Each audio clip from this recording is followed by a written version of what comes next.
साथियों, आप लोग कैसे हो? मैं आशा करती हूँ कि आप लोग बहुत अच्छे होंगे। तो जो भी फ्रेंड्स सीटेट की तैयारी कर रहे हैं उन मित्रों के लिए क्लास बहुत ही महत्वपूर्ण है और कहीं ना कहीं आप लोग 1-2 नंबर से रह जाते हैं। तो फ्रेंड्स देखिए, ये क्लास है आपकी हिंदी की, ठीक है, और हिंदी आपकी 30 नंबर की आती है, ठीक है।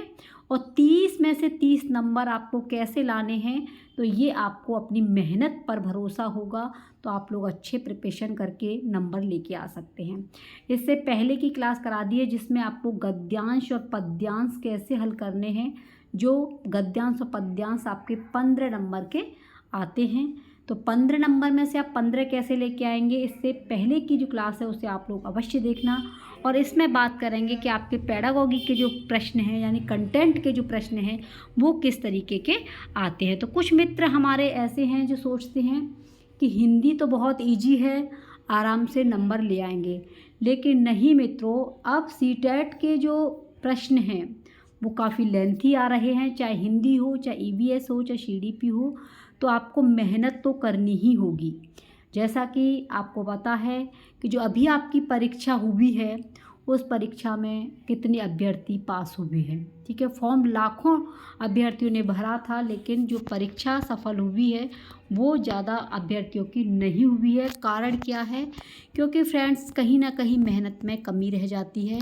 तो ये क्लास आपके लिए बहुत महत्वपूर्ण है, क्योंकि जब तक आप प्रश्नों के लेवल को नहीं समझेंगे, पहले क्या था, डायरेक्टली क्वेश्चन के आंसर दिए जाते थे, लेकिन अब जो है प्रश्नों के जो आंसर हैं वो काफ़ी लेंथी हैं, घुमा फिरा कर के आंसरों का जो पूछा जाता है, इसलिए टाइम का विशेष ध्यान रखना है।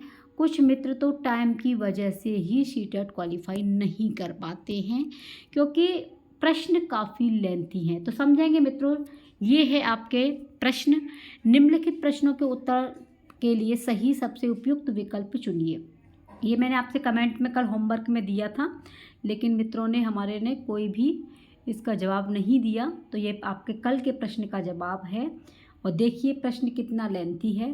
कक्षा 3 यानी कक्षा 3 की अध्यापिका अपने शिक्षार्थियों को नई शब्दावली से परिचित करवा रही है। निम्नलिखित में से कौन सा नई शब्दावली सिखाने का प्रभावशाली तरीका है? तो देखिए, ये टैग वर्ड की सहायता से आप लोग अच्छे से कर सकते हैं। और देखिए, अच्छे नंबर लाने के लिए भैया मेहनत तो करनी ही होगी, रिवीजन करना होगा, प्रैक्टिस सेट हल करना होगा, और अब की बार आपको सीटेट निकालना ही होगा। क्योंकि आपको पता है कि पहले पेपरों को लगा के देखिए और अब के पेपरों को लगा के देखेंगे तो आपको काफ़ी अंतर नज़र आएगा, और आगे की परीक्षा में उससे ज़्यादा भी आपको अंतर नज़र आएगा। तो इसका सही आंसर क्या है कि अध्यापिका स्थिति विशेष के अनुसार उस शब्द का अर्थ समझाने की कोशिश करेगी। अर्थ संदर्भ आ जाए, अर्थ आ जाए, तो ये आपके टैग वर्ड की सहायता से आप लोग इसे समझ सकते हैं। टैग वर्ड की क्लास आपको बहुत जल्दी मिलेगी, तो इसका बी आंसर बिल्कुल सही है। नेक्स्ट क्वेश्चन है, भाषा सीखना किससे संबंधित है? तो भाषा सीखना ये आपकी आती है प्रक्रिया, उत्पाद, अर्जन या कौशल। तो मित्रों, अगर आपने तैयारी की होगी तो आप लोग आसानी से बता सकते हैं कि इसका कौशल है। क्या है? भाषा जब सीखते हैं तो कौशलों का प्रयोग होता है। कौशल होते हैं 4। कितने कौशल हैं? 4। कौन कौन से हैं? सुनना, ठीक है, बोलना, और आपका पढ़ना, और आपका लिखना। और ये अंतःक्रिया के द्वारा ही सीखे जाते हैं। ये नहीं कि पहले बच्चा सुनना सीखेगा या बोलना सीखेगा, ये आपस में संबंध रखते हैं।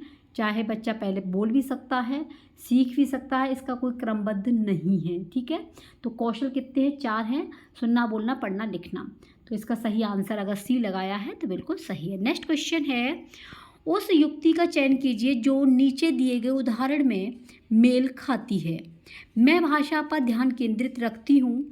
मैं इस बात का पूरा ध्यान रखती हूँ कि यह सही हो। अब इसमें से आपको बताना है क्या पुनरावृत्ति करवाना है। तो पुनरावृत्ति किसे कहते हैं? जब किसी बात को 1 से 2 बार कही जाए, यानी कि एक ही बात को बार बार पर दोहराया जाए, वो पुनरावृत्ति है। स्वनिरीक्षण, परभाषा, व्यवहार, याद करना। तो याद करने वाली बात तो बिल्कुल है ही नहीं। मैं भाषा पर ध्यान केंद्रित रखती हूँ, तो जहाँ पर मैं वाली बात हो तो वहाँ पर क्या है, अपना ही निरीक्षण किया जा रहा है। तो अगर आपने बी ऑप्शन चुना है तो बिल्कुल सही है। मारो मोहर लगाओ ठप्पा, अब की बार सीटेट हो जाएगा पक्का। बी ऑप्शन आपका सही है, स्वनिरीक्षण। अगला प्रश्न है आपका, कक्षा सेकंड यानी कि एक बच्ची है, कक्षा सेकंड की विद्यार्थी एक कविता गा रही है। यह मेरी नाक है, ये मेरे कान।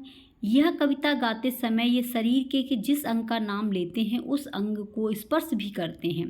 अध्यापिका किस विधि का प्रयोग कर उन्हें सिखा रही है? तो एक सेकंड क्लास की विद्यार्थी कविता गा रही है और वो बता रही है कि नाक है, ये मेरे कान हैं, ये मतलब अध्यापिका समझा रही है।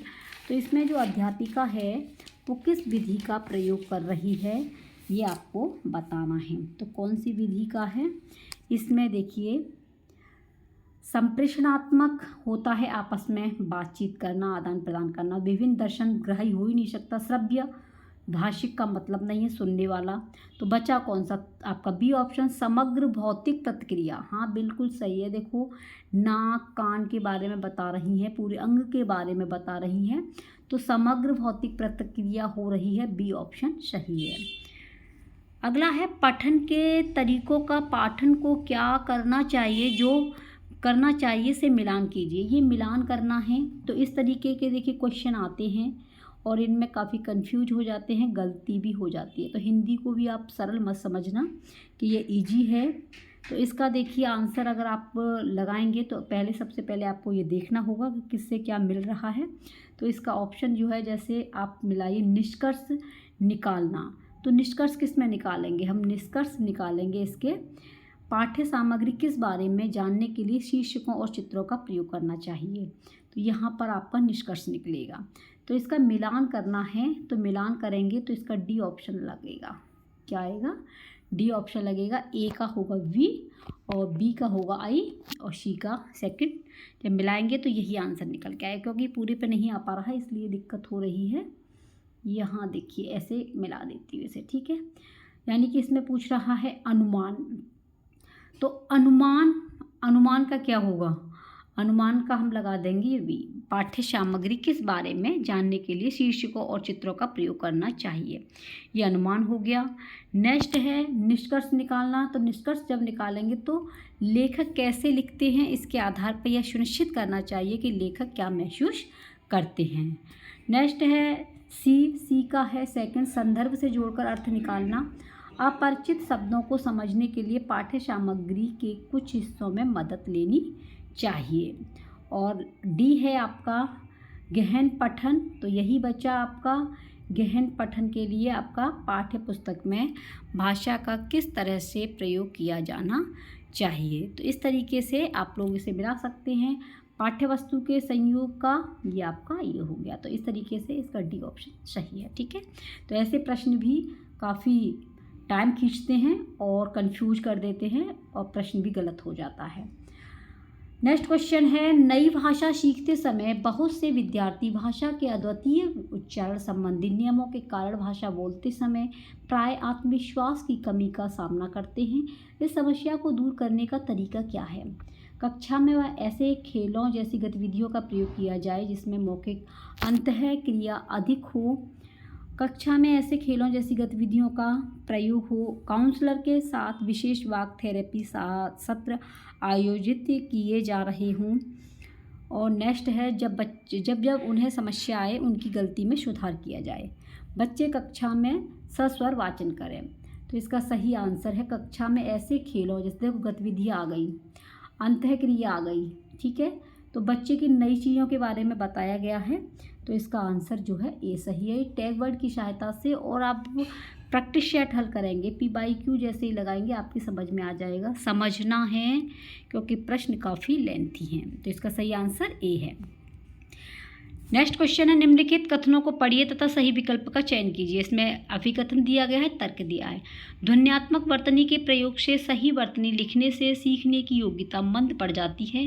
तर्क है, जब बच्चे पारंपरिक वर्तनी के स्थान पर अपनी आविष्कृत वर्तनी का प्रयोग करते हैं तब यह सही वर्तनी लिखने की उनकी योग्यता को मंद नहीं करती है।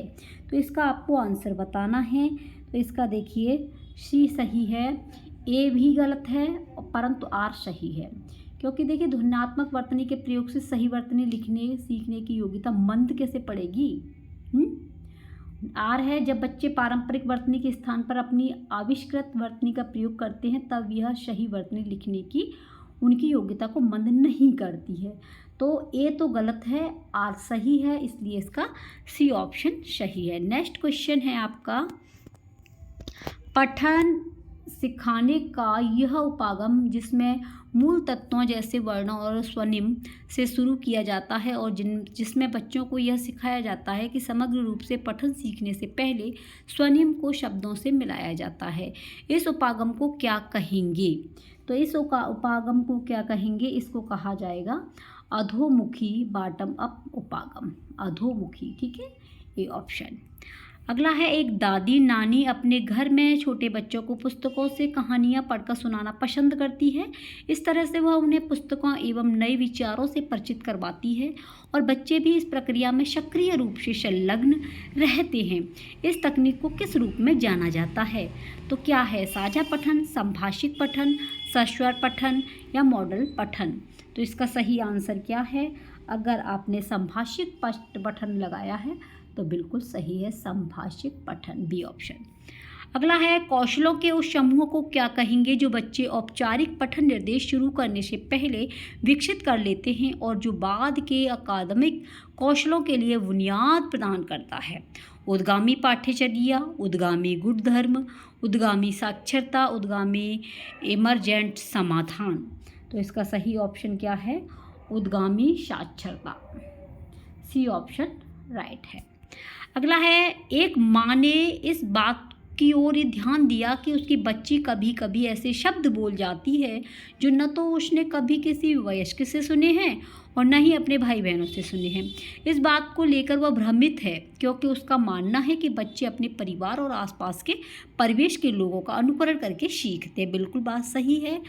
उसका यह मत किससे प्रतिध्वनित मेल खाता है। तो किससे खाता है, यह इसमें पूछा गया है। तो यह है सहजवाद प्राकृतवाद। क्यों है सहजवाद, क्योंकि वो बच्ची है ना, ये बात तो बिल्कुल सही है कि कभी कभी ऐसे शब्द बोल जाती है कि वो वयस्क लोगों से भी नहीं सुने हैं और ना अपने भाई बहनों से सुने हैं। इस बात को लेकर भ्रमित है क्योंकि उसका मानना है कि बच्चे अपने परिवार और आस पड़ोस का जो वातावरण होता है उसके द्वारा सीखते हैं। तो ये क्या है, ये उसके अंदर ऑलरेडी है, अंदर सहजवाद है, प्रकृतिवाद है, जो प्रकृति से स्वयं मिली है, इसलिए इसका सही है क्योंकि वहाँ का वातावरण में ऐसी लैंग्वेज यूज नहीं हो रही है। तो क्या है, उसके अंदर प्रकृतवाद है, प्राकृतवाद वो सहज ही उसके अंदर आ चुकी है। कुछ चीज़ें ऑटोमेटिक अपने अंदर आ जाती है, जैसे आप लोग पढ़ रहे हो, पढ़ते पढ़ते ऑटोमेटिक आपके अंदर आ जाएगी अब की बार मुझे इस तरीके से तैयारी करनी है। तो ये क्या है, सहजवाद है, वाद है, स्वयं आ जाता है ये चीज़ें कुछ। नेक्स्ट है, कक्षा 5 का मंजीत अपने अध्यापक से अलग शैली में बात करता है, अपने मित्रों से कुछ अलग तरह से और एक 2 वर्षीय बच्चे से कुछ अलग तरह से बात करता है। इसका तात्पर्य यह हुआ कि मंजीत जानता है कि सामाजिक स्थितियों में भाषा का प्रयोग किस तरह से करना है। भाषा के इस गुण को किस रूप में जाना जाता है। देखो कितना लेंथी प्रश्न है, ठीक है। प्रश्न को अच्छे से समझ गए तो आंसर देने में आपको बिल्कुल भी परेशानी नहीं होगी। इसमें अर्थगत बात कही गई है, मारो मोहर लगाओ ठप्पा, आंसर ये पक्का। नेक्स्ट है, निम्नलिखित कथनों को पढ़िए तथा सही विकल्प का चयन कीजिए। विद्यालय में प्रवेश करने वाले सभी बच्चे अपनी आयु अनुसार भाषा के सक्षम प्रयोगकर्ता होते हैं। भाषिक और सांस्कृतिक विविधता के कारण वे अपनी योग्यताओं का प्रदर्शन नहीं कर पाते, ये इसका तर्क है। तो इसका सही आंसर क्या है, ये पूछा है। तो इसका सही आंसर है ए और आर दोनों सही हैं तथा आर ए की सही व्याख्या करता है। बिल्कुल सही है। देखो विद्यालय प्रवेश करने वाले सभी बच्चे अपनी आयु अनुसार भाषा के सक्षम प्रयोगकर्ता होते हैं। तो ए और आर दोनों सही हैं, डी ऑप्शन राइट है। अगला है, मुझे यह काम बहुत ही पसंद है जब अध्यापिका मुझे एक कार्ड देती है जिस पर कोई शब्द या वाक्य लिखा होता है। मैं उससे संबंधित अभिनय करती हूँ और समूची कक्षा उस शब्द वाक्य के बारे में अनुमान लगाती है। शिक्षार्थी की प्राथमिकताओं के साथ शिक्षार्थी की टिप्पणी की पहचान कीजिए। तो पहचान, जब मैं सुनती हूँ तो मुझे अच्छा अच्छी तरह से याद रहती है। जब मैं कार्ड से वाक्य को याद करती हूँ तो मुझे भाषा अच्छी तरह से याद रहती है। जब मैं गतिबोधक तरीके से संलग्न रहती हूँ तो मुझे भाषा अच्छी तरह से याद रहती है। जब मैं देखती हूँ तो मुझे भाषा अच्छी तरह से याद रहती है। तो इसका सही आंसर क्या होगा? तो देखिए, इसमें देखो, सुनती हूँ तो मुझे भाषा अच्छी तरह से याद रहती है। याद रहती है मुझे भाषा अच्छी तरह से जब मैं कार्ड को देखती हूँ। जब मैं गतिबोधक, तो गति का कार्य हो रहा है, ठीक है, तो जब गति करेंगे तो कोई भी चीज़ है याद रहेगी, है ना। अगर आपने नोट्स बना लिए हैं, रिवीजन नहीं कर रहे हो, तो बताओ कैसे याद रहेगी? तो रिवीजन के लिए क्या करना पड़ेगा? आपको गतिविधियाँ करनी होंगी। तो यही इसका आंसर सही है, यही अच्छा लग रहा है।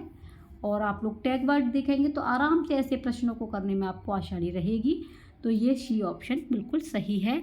और इस क्लास का ये लास्ट प्रश्न है, विद्यार्थी पिछली इकाई से शब्द लेकर 5 प्रश्नों के उत्तर समूह में देने का काम कर रहे हैं। वे अपने सवालों को दूसरे समूहों के साथ अदला बदली करते हैं और सवालों के उत्तर देने की कोशिश करते हैं। यह किसका उदाहरण है? तो यह उदाहरण किसका है, ये पूछा गया है, तो ये आपको बताना है। तो ये क्या है? इसका पृष्ठ पोषण, फीडबैक की तो बात ही नहीं है, पठन आकलन की बात नहीं है, सहपाठी आकलन, विद्यार्थी पिछली इकाई से शब्द लेकर 5 प्रश्नों के उत्तर समूह देने का काम कर रहे हैं। तो सहपाठी आकलन है, स्वयं आकलन नहीं हो रहा है, सहपाठी के साथ में आकलन हो रहा है। तो सी ऑप्शन बिल्कुल सही है। तो ये थी मित्रों आपके हिंदी के प्रश्न। ये लास्ट ईयर आपसे पूछे गए थे, ये ऐसे प्रश्न आपके सीटेट में आ रहे हैं। तो फ्रेंड्स, आपको तैयारी अच्छे से करनी होगी, ठीक है। आपको P/Q हल करने होंगे और P/Q के आधार पर ही आपको प्रश्नों को अच्छे से समझना है। टाइम का विशेष ध्यान रखना है, क्योंकि टाइम, आपको पता है, ऐसे प्रश्न जो हैं टाइम अधिक खींचते हैं और समय आपका उतना ही रहता है, लेकिन क्वेश्चन काफ़ी लेंथी है। तो मित्रों देखिए, हमारे काफ़ी फ्रेंड्स हैं जो 1-2 नंबर से रह जाते हैं। तो एक मेरी स्टूडेंट थी, उसने भी ऐसे ही पूछा कि मैं 1-2 नंबर से रह जाती हूँ।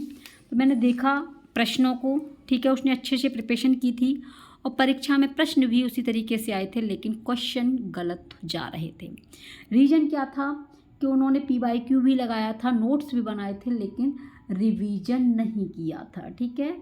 तो अगर आप P/Q हल कर रहे हैं, नोट्स आपने अपने कंप्लीट कर लिए हैं और रिवीजन अगर नहीं कर रहे हो, तो मित्रों ये आपकी बहुत बड़ी गलती रहेगी। इसलिए रिवीजन साथ साथ में करते चलिए, नोट्स भी बनाते चलिए। P/Q को बिल्कुल भी ध्यान मत भूलिए, क्योंकि P/Q ही आपको सीटेट पे पास कराएगा, क्योंकि P/Q के आधार पर ही आप लोगों को पता चल जाएगा कि कौन कौन से टॉपिक परीक्षा में आ रहे हैं।